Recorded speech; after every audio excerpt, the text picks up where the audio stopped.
Hello student. आज धारा विद्युत का महत्वपूर्ण टॉपिक ओम का नियम। तो इसमें हम पढ़ेंगे ओम का नियम क्या है और इसके सूत्र की व्युत्पत्ति करेंगे। ओम के नियम का जो सूत्र है उसकी स्थापना करेंगे। चलिए डस्टर को ले लेता हूँ। चलिए तो चाक डस्टर का प्रयोग हम फिर से करते हैं, है ना। तो चलिए भौतिक विज्ञान के हमारा जो महत्वपूर्ण टॉपिक है ओम का नियम, पहले हम उसके परिभाषा को देखेंगे, उसके बाद हम उसके सूत्र का डेरिवेशन करेंगे। तो ओम का नियम क्या है, देखिए समझिए।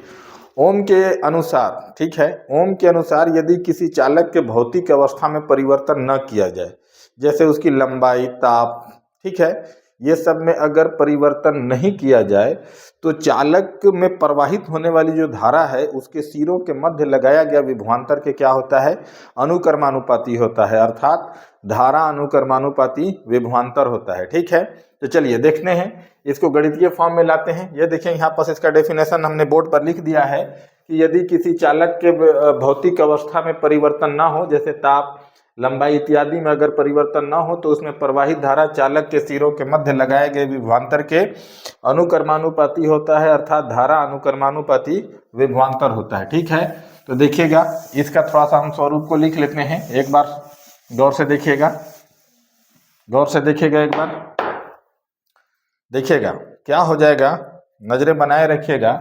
अगर धारा को मैं मान लूँ आई, तो आई अनुक्रमानुपाती क्या हो जाएगा, भी हो जाएगा, है ना। हमने यही लिखा है कि अगर चालक के भौतिक अवस्था में परिवर्तन नहीं किया गया है तो उसके से जो प्रवाहित धारा है उसमें उसके सिरों के मध्य लगाए गए विभवांतर के क्या है, अनुक्रमानुपाती है। अर्थात धारा विभव के अनुक्रमानुपाती होता है। ठीक है, तो क्या हो जाएगा कि आई को जैसा ही अनुक्रमानुपाती के चिन्ह हटाते हैं तो एक नियतांक लगता है। ठीक है, तो हम लिखेंगे जहां के एक नियतांक है। क्या है, के एक नियतांक है।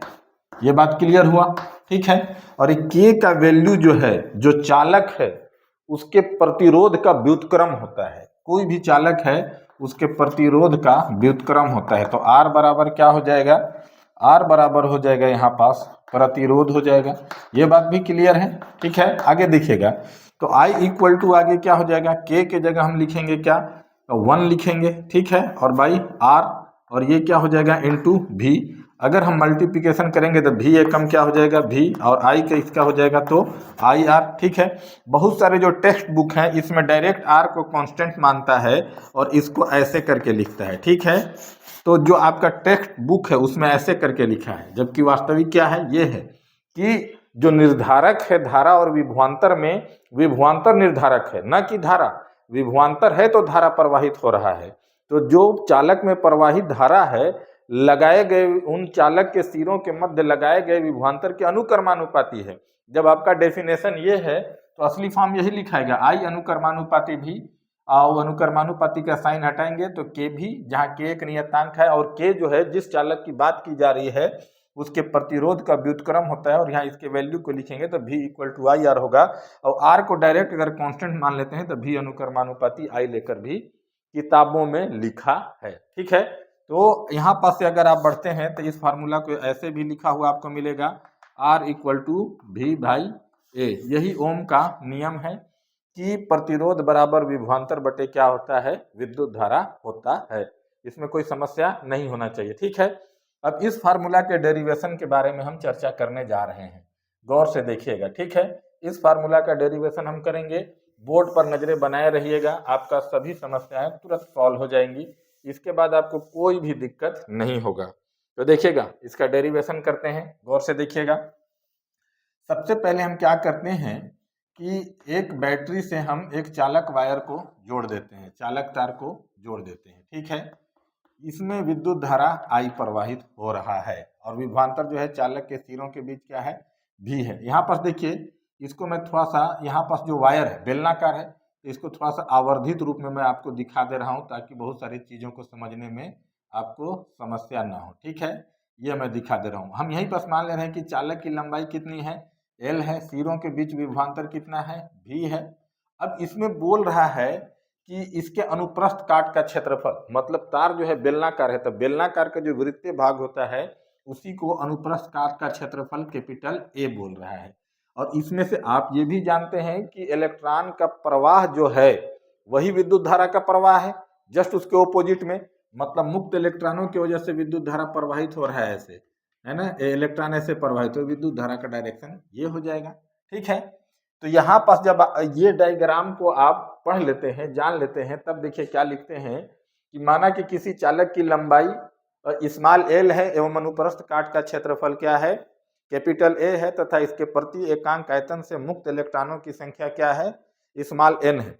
जब विभवांतर स्थापित हो गया तो स्वाभाविक है कि विद्युत क्षेत्र भी उसके अंदर उत्पन्न हुआ होगा, उसमें धारा भी बह रही है, तो उस समय विद्युत क्षेत्र की तीव्रता का जो फार्मूला होता है E इक्वल टू V/L होता है, विभवांतर बटे डिस्टेंस होता है। विभव प्रवणता का जब आप पढ़े होंगे तो इस प्रकार का एक फार्मूला आप देखे होंगे। ठीक है, तो यहाँ से आप लिख लिए हैं, तो अब आगे बढ़ते हैं। यहाँ पास आप लिख लिए हैं, संभवतः आप इसका स्क्रीनशॉट भी ले लिए हैं। आगे चलिए, आगे चलते हैं। आगे हम ना अपना कारवां को अब आगे बढ़ाते हैं, देखते जाइए, गौर से देखते जाइए, नजरें बनाते रहिए। ठीक है, तो देखिए, यदि मुक्त, मैं दूसरे कलर से कर दे रहा हूं ताकि इसे वो ना कर पाए, यदि मुक्त इलेक्ट्रॉन नो का अनुगमन वेग Vd एवं उनका सरांती काल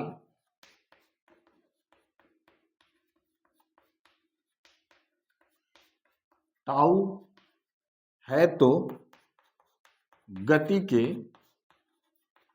प्रथम समीकरण से, गति के प्रथम समीकरण से, गति का प्रथम समीकरण आप क्या जब पढ़े हैं, V equal to u plus AT पढ़े हैं।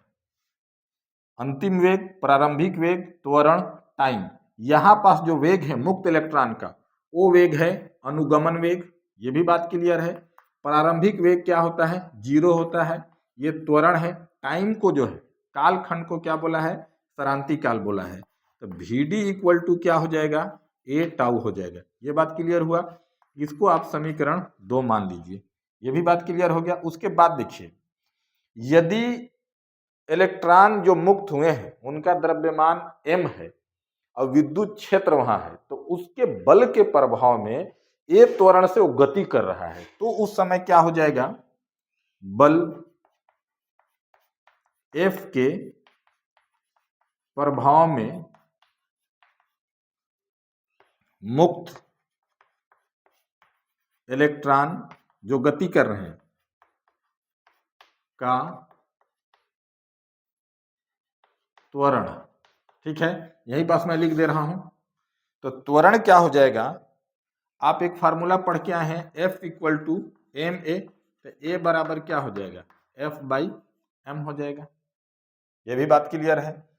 इस फार्मूला को मैं यहां पास लिख सकता हूं, तो ये Vd आपका क्या हो जाएगा, Vd A के वैल्यू को मैं लिख देता हूं, तो यहां क्या हो जाएगा, A इक्वल टू A की जगह इसके लिख देता हूं, तो क्या हो जाएगा F, और क्या हो जाएगा ये टाउ, और ये क्या हो जाएगा m हो जाएगा। ये भी बात क्लियर हो गया। अब थोड़ा सा और आगे बढ़ते हैं, इधर वाले को मैं डिलीट कर दे रहा हूं, गौर से देखते जाइएगा। इसके बाद आपको कोई भी प्रॉब्लम नहीं आना है ओम्स लॉ और ओम्स लॉ के फार्मूला के डेरिवेशन में। ठीक है, तो देखते जाइएगा बच्चों। यहां पास देखिए, आपने ले आया है Vd इक्वल टू FTm, ठीक है ना। यदि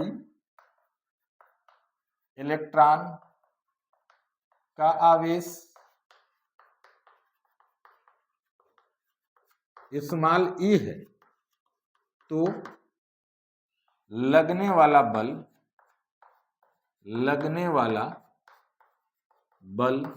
क्या हो जाएगा, फिर से गौर करने की बात है। लगने वाला जो बल हो जाएगा, आप पढ़े हैं F equal to E into e. विद्युत क्षेत्र की तीव्रता के परिभाषा में हमने इस Q का प्रयोग आवेश के जगह किया है। यहाँ Q को ही हमने क्या ले लिया है, E ले लिया है। ठीक है, तो ये Vd क्या हो जाएगा प्यारे बच्चों, देखो तो Vd हो जाएगा, यहाँ पास F के वैल्यू को रख देंगे तो क्या हो जाएगा E, और क्या हो जाएगा टाउ, और यहाँ नीचे क्या है m है। ये भी बात क्लियर है। अब थोड़ा सा समीकरण 1 को देखिए। जब समीकरण 1 को देखते हैं तो आपको ई का मान मिलता है। तो जब समीकरण 1 को देखते हैं तो आपको वहाँ ई का मान मिलता है, तो आगे का फार्मूला क्या हो जाएगा, वी डी बराबर ई, और ई का मान रखने हैं तो ई का मान वहाँ क्या है, ई का मान है भी है, और बट्टे में क्या है, एल है। यहाँ पहले से ही क्या है, एम है, और यहाँ क्या है, टाउ है। अब कितना समीकरण मान चुके हैं, 2, तो इसको मान लीजिए समीकरण 3। यहाँ तक कोई समस्या आपको नहीं आना चाहिए, नहीं आ रहा है। आगे बढ़े, आगे बढ़े देखेंगे, धारा आई एवं अनुगमन वेग VD के सूत्र से। तो धारा एवं अनुगमन वेग में जो सूत्र आप पढ़ के आए हैं वो पढ़े I बराबर NEA, और क्या पढ़े हैं, VD पढ़े हैं। ये आप मान लीजिए समीकरण 4 मान लीजिए। इधर का मैं डिलीट कर दे रहा हूं, ठीक है। तो देखिएगा आगे क्या हो जाएगा, आगे एकदम नजरे बोर्ड पर बनाए रहिए। उसके बाद ओम्स लॉ के डेरिवेशन में आपको कोई भी दिक्कत नहीं होगा, ठीक है। तो यहाँ पास आपने लिखा है धारा इक्वल टू NEA VD, जहाँ N मुक्त इलेक्ट्रॉनों की संख्या है, E इलेक्ट्रॉन पर आवेश है, A क्षेत्रफल है, VD अनुगमन वेग है, और अनुगमन वेग का फार्मूला यहाँ है। तो देखिएगा क्या हो जाएगा, समीकरण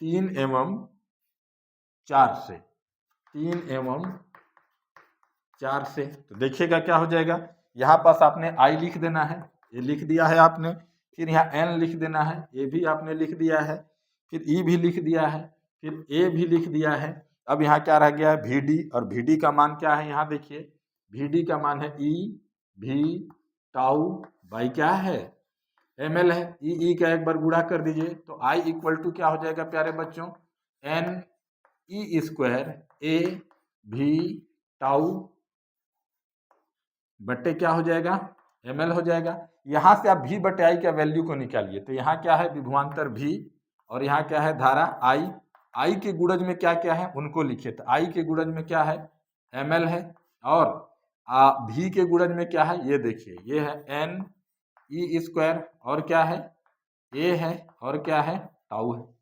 ये बात भी क्लियर हुआ।